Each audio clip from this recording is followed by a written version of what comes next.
Well, good morning, everyone. My name is Mighty Stream, and today is August the 14th. I'm brought to you by Hope Through Navigation, and this is our Hood Recovery Services. I'm going to do your just for today in a meditation. Looking forward to that. How are you doing? I hope that you're doing good. I'm getting by. I mean, every day is not great with this pain, but I am getting by, and my mind and my heart, my spirit are in very good moods. So I'll take it. I'll take it as a win, right? Let's go ahead and share the screen. If you need to reach me, please do so at recoveryofhope21@gmail.com. Okay. Can never figure out where to put this little thing. So let's move it down here. I think we have room today. Okay. August 14th. Wow. Letting go of our limitations. We don't have to settle for the limitations of the past. We can examine and re-examine our old ideals. Basic text, page 11. Most of us come to the program with a multitude of self-imposed limitations that prevent us from realizing our full potential, limitations that impede our attempts to find the values that lie at the core of our being. We place limitations on our ability to be true to ourselves, limitations on our ability to function at work, limitations on the risk we're willing to take. The list seems endless. If our parents or teachers told us we would never succeed and we believed them, chances are we didn't achieve much. If our socialization taught us not to stand up for ourselves, we didn't, even if everything inside us was screaming to do so. In Narcotics Anonymous, we are given a process by which we can recognize these false limitations for what they are. Through our fourth step, we'll discover that we don't want to keep all the rules we've been taught. We don't have to be the lifelong victims of past experiences.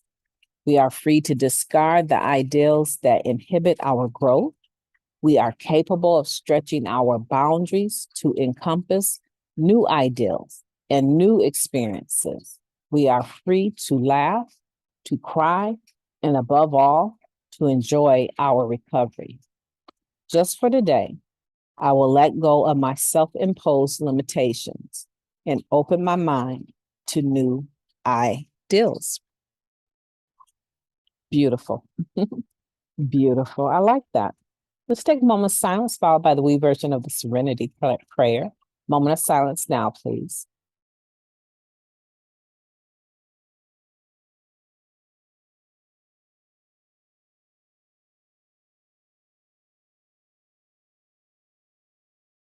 God, grant us the serenity to accept things we cannot change, the courage to change the things that we can, and the wisdom to know the difference. Just for today, please and thank you. Letting go of our limitations. I feel like this is a work in progress. And there's some pieces in here that are definitely the majority of the time true, right? Depending on how you were raised, sort of determines how you respond to certain situations. So if you were taught that you not to stand up for yourselves, don't rock the boat, keep the peace, then you have a tendency as an adult to try to do the same things the majority of the time.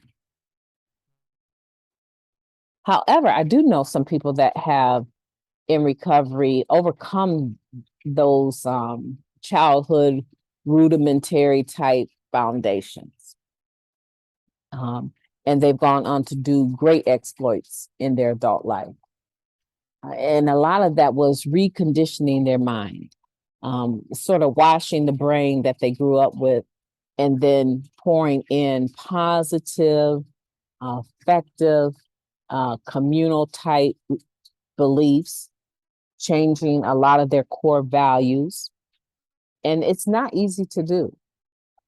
It's not easy to do, to go from the victim past just being the survivor to being the victor, right? Victorious. And so I just want to say that, yeah, a lot of times this is the case. but a lot of times it's not. If you're finding yourself struggling in a particular situation, and it seems like no matter how old you get, the situation comes up and you still have the same type of responses. They trigger you, they shut you down.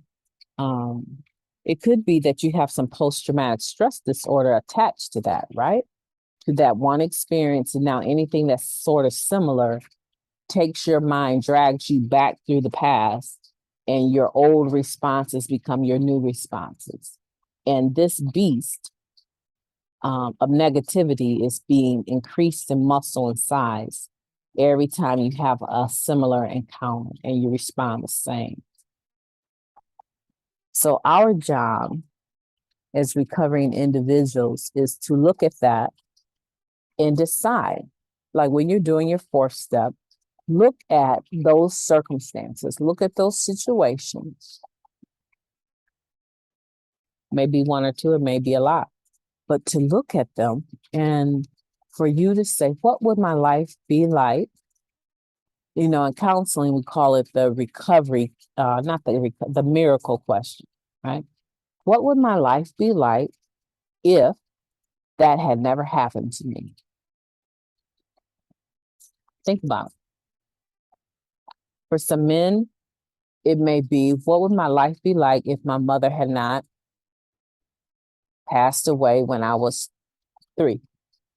What would my life be like if I had not been beaten by my dad? It could be, what would my life be like if I had not started drinking with my neighbors at the age of 9? Okay. So the miracle question is, what would your life be like if thus and so had not happened to you? Okay. And then for some women, it may be different, but very similar. You can rewrite the question, or you can make the question whatever you want it to be, right? It's not important that I give you the wording, but I'm just trying to give you the ideal of what that question looks like. For me, what would my life have been like if I had not been a victim of incest? Okay.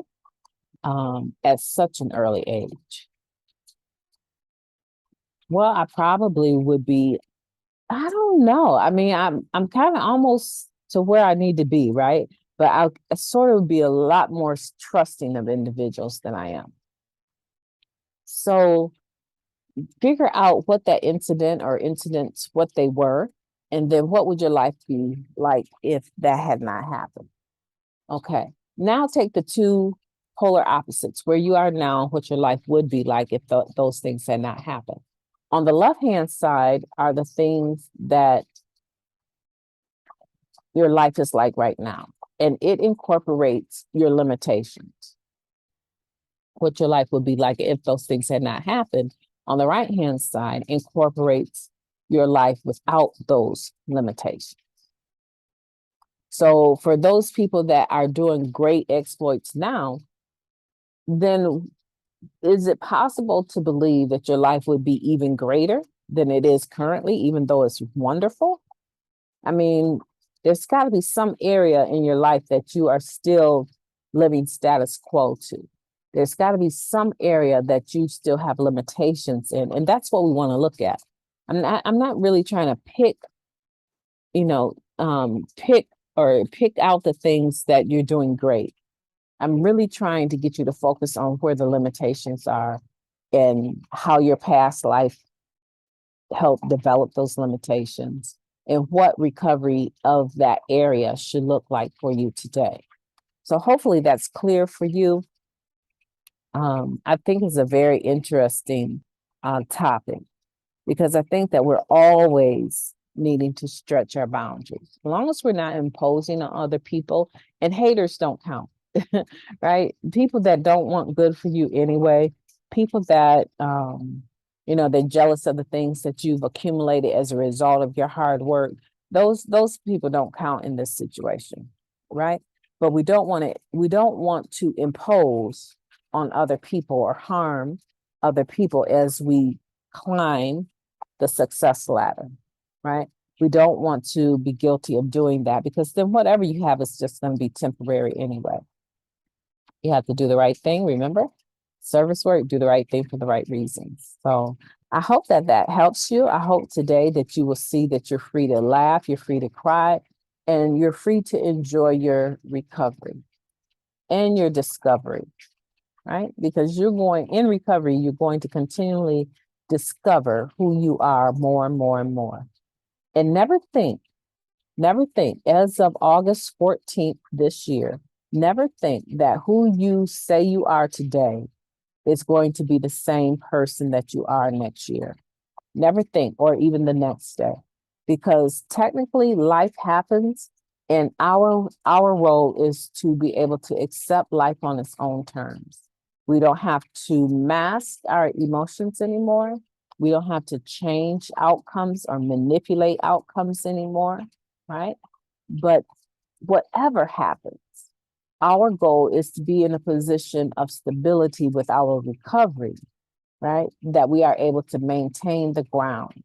And even if we lose a little ground, if you were to lose a loved one in death or something, you were really close to them, a child, a mother, a husband, a wife,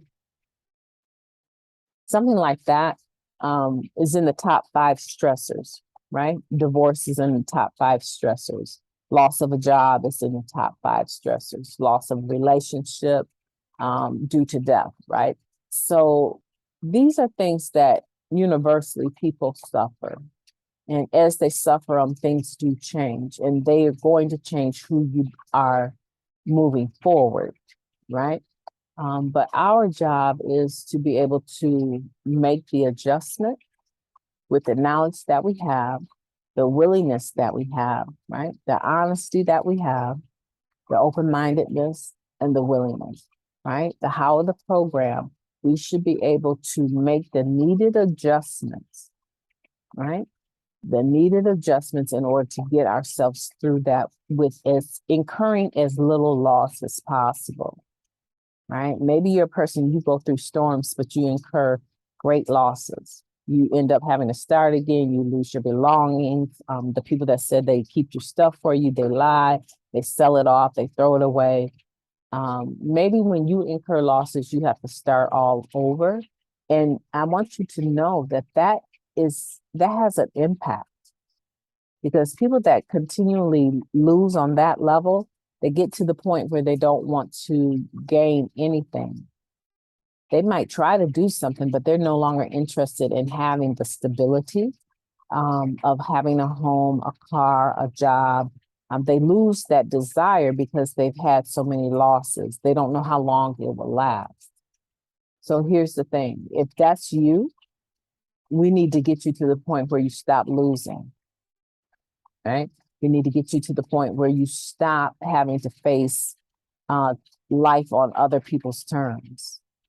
You can face it on your own terms, but to start with, you need to get clear thinking, right? The first thing is stop using and to treat every day like it's your first day of not using, to treat it like it's your precious belonging that you never want to lose again.